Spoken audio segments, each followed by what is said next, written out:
Hello and welcome to Meadow Bakery. In this video, I'm going to show you how to make cake flour. Before we get started, head over to my website, meadowbakery.com. Sign up if you haven't already done so, and then close the page. Go to the courses website where you'll find a list of courses available to buy on my website. When you find the one that you like, you just click on it and you'll be taken to a sales page where there'll be a video telling you more about the course, and there'll be a bit more information down the page about what's involved in the course, and then you click buy and follow the buying process.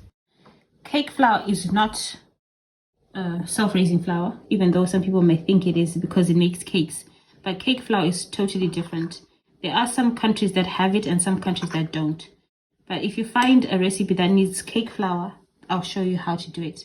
So I've got 125 grams in here of plain flour. I'm going to take out about 2 tablespoons. Just putting them back in the bag. So 2 tablespoons is about 30 grams.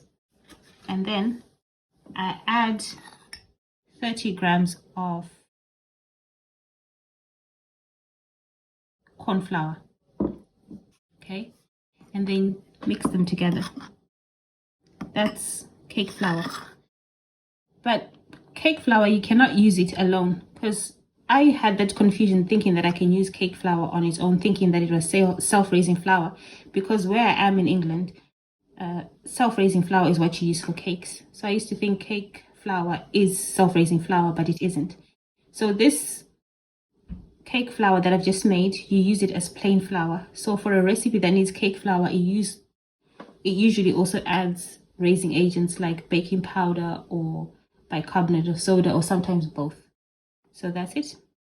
Nice and simple.